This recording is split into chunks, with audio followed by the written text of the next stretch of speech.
बिहार में आरजेडी के लिए मुसीबतें बढ़ती जा रही है। एक और जहां लालू का लड़का तेजस्वी यादव बिहार में एक थ्रेशोल्ड वोट इकट्ठा करने की कोशिश कर रहा है, तो वहीं उनके अपने वोट बैंक से ही अब वोटर टूटने लगा है। यानी तेजस्वी के M5 वोट बैंक में ही सेंध लगने लगी है और ये बड़ी सेंध जो है वो लगा रहे हैं AIM MIM के असदुद्दीन ओवैसी। और ये सेंध भी ऐसे नहीं लग रही है, इसके पीछे भी कई बड़ी गलतियां हैं जो आरजेडी की हैं, जो खुलकर सामने आ रही हैं। जी हाँ, नमस्कार, मेरा नाम है गौरव पाल, आप देख रहे हैं गौरव का चश्मा। आप लोगों से निवेदन है कि चैनल को ज्यादा संख्या में सब्सक्राइब करें ताकि ऐसी और अधिक वीडियोस आप तक पहुंच पाएं। सब्सक्राइब करते हुए बेल आइकन दबाना बिल्कुल ना भूलिएगा। जी हाँ, खबरें साफ तौर पर आ रही हैं बिहार से। बिहार में AIM MIM के जो विधायक पिछली बार चुनाव जीते थे, जब AIM MIM यानी कि ओवैसी, बसपा और उपेंद्र कुशवाहा का गठबंधन था, उस समय 5 विधायक जो थे वो AIM MIM के विधायक चुनाव जीते थे। उसके अलावा एक बसपा के विधायक चुनाव जीते थे, जिसमें से 4 विधायक जो थे वो चले गए थे आरजेडी, ओवैसी की पार्टी छोड़कर, यानी पार्टी को तोड़कर वो लोग चले गए थे आरजेडी के साथ। और आरजेडी के साथ वो लंबे समय से रहे, लेकिन उस समय शायद वो ग्राउंड पर गए हों या ना गए हों, लेकिन अब जब चुनाव आ गया है तो नेताओं को क्षेत्र में जाना है। और ऐसे में जो ये नेताजी लोग ओवैसी का साथ छोड़कर आरजेडी में चले गए थे, अब उनके साथ बड़ा खेला हो रहा है। जी हाँ, वही है ना, सही कहा है किसी ने कि जैसी करनी वैसी भरनी। आपको बता दें कि सोशल मीडिया पर कुछ ऐसे वीडियोस वायरल हैं जिसमें साफ तौर पर बताया जा रहा है और दिखाया जा रहा है कि असदुद्दीन ओवैसी की पार्टी छोड़कर गए 4 विधायकों का जमीन पर पुरजोर तरीके से विरोध हो रहा है। और विरोध भी ऐसा वैसा नहीं, लोग बाग दौड़ा रहे हैं और दौड़ा दौड़ा कर पीट रहे हैं। जी हाँ, मेरे सामने एक ट्वीट है, मैं आपको स्क्रीन पर फ्लैश करता हूं और पढ़ता हूं। मोहम्मद नसरुद्दीन लिखते हैं, बिहार में AIM MIM के एक भगोड़े विधायक के लिए सरपंच जी वोट मांगने आए थे, लोगों ने उनकी सुताई कर दी और लोगों ने साफ कह दिया आगे AIM MIM से गठबंधन नहीं तो वोट नहीं। मतलब जो भगौड़े विधायक के लिए वोट मांगने सरपंच जी आए थे, उनको समर्थकों ने पीट दिया और ये भी कह दिया कि अगर ओवैसी से गठबंधन नहीं तो आरजेडी को वोट नहीं। उसके अलावा मैं आपको बता देता हूं कि एक वीडियो और वायरल हो रहा है जिसमें आस मोहम्मद सैफी लिखते हैं, ये स्क्रीनशॉट आप अपनी स्क्रीन पर देखिए, कि पिछली बार कोचर धामन से AIM के टिकट पर विधायक बने मोहम्मद इजरार असफी पार्टी बदल के राजद में शामिल हो गए थे। अब जमीन पर जनता उनसे नाराज है। हम बोका नहीं है चाचा, बड़े कष्ट में आपको जिताया था, आप पार्टी बदल दिए। जी हाँ, लोग कह रहे हैं कि हम बोका नहीं है, बोका मतलब हम पागल नहीं है चाचा, हमने आपको जिताया था। ये वीडियो मैं आपको दिखा नहीं सकता क्योंकि ये वीडियो दूसरे चैनल का है।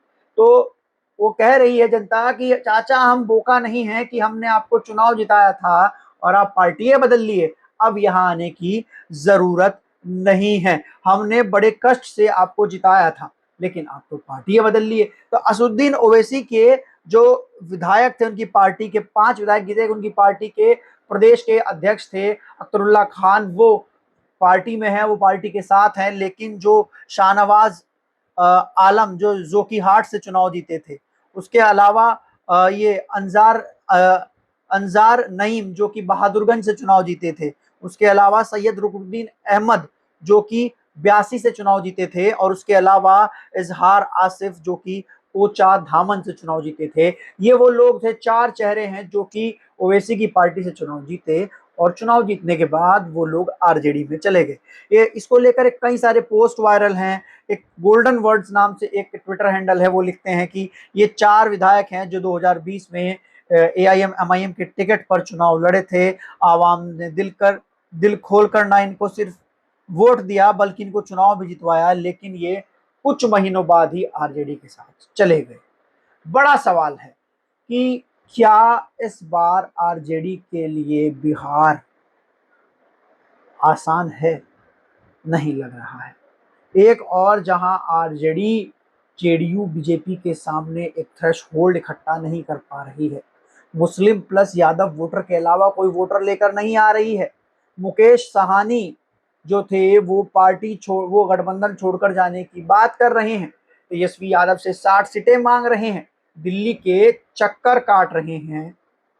तो वहीं जो तेजस्वी यादव जिसको अपना कोर वोटर मानते हैं, कोर वोटर कहते हैं, वो मुस्लिम वोटर जो है वो पूरी तरीके से नाराज है तेजस्वी से। कारण इसका भी तेजस्वी है। उन्होंने असदुद्दीन ओवैसी को कहा कि आप बी टीम हैं, आप भाजपा की मदद करते हैं। ओवैसी ने खुला ऑफर दिया कि हम तो आपके साथ मिलकर चुनाव लड़ना चाहते हैं और चाहते हैं कि मुस्लिम वोटों में बंटवारा ना हो। आप हमको भी अपने साथ गठबंधन में ले लीजिए ताकि मुस्लिम वोटों में बंटवारा ना हो और बीजेपी हार जाए।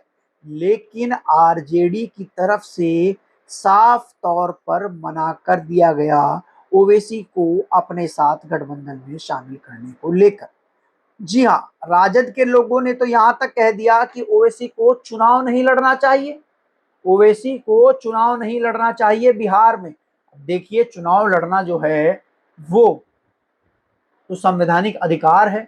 तो क्या राजद के लोग जो हैं वो ओवैसी से इतना क्यों डर रहे हैं, वो ओवैसी को गठबंधन में क्यों नहीं लेना चाह रहे हैं?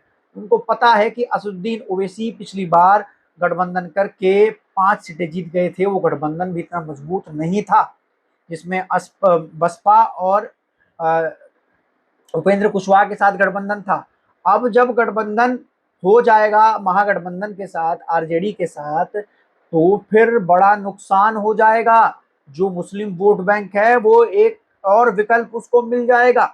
और कहीं ना कहीं जो पार्टी मुस्लिम लीडरशिप की बात करती है, मुसलमानों को नेता बनाने की बात करती है, वो पार्टी अगर इस महागठबंधन में आ जाएगी तो फिर लालू यादव को और कांग्रेस को दिक्कत होने लगेगी।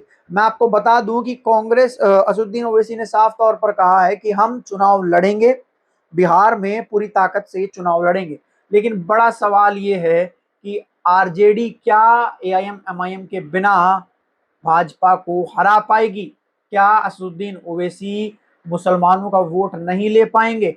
बड़ा सवाल है, क्योंकि जिस तरीके से हम ग्राउंड पर देख रहे हैं कि उन विधायकों का विरोध हो रहा है जो ओवैसी की पार्टी छोड़कर आरजेडी में चले गए थे, उनको पब्लिक दौड़ा रही है, उनके कार्यकर्ताओं को पब्लिक दौड़ा रही है और साफ तौर पर कह रही है कि पिछले बार आपको न जाने कैसे कैसे करके चुनाव जिताया था और आप लोग पार्टी छोड़कर चले गए, इस बार आप लोग शक्ल ना दिखाइएगा।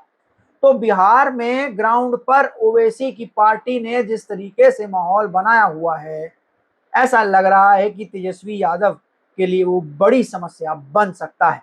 आपको क्या लगता है कि क्या तेजस्वी यादव को अगर भाजपा को हराना है तो मीम से गठबंधन यानी कि एआईएम एमआईएम से गठबंधन करना चाहिए या नहीं करना चाहिए? आप लोग अपनी राय कमेंट सेक्शन में बताएं। हम तब तक के लिए चलते हैं, फिर मिलेंगे दूसरे वीडियो में। धन्यवाद, नमस्कार दोस्तों।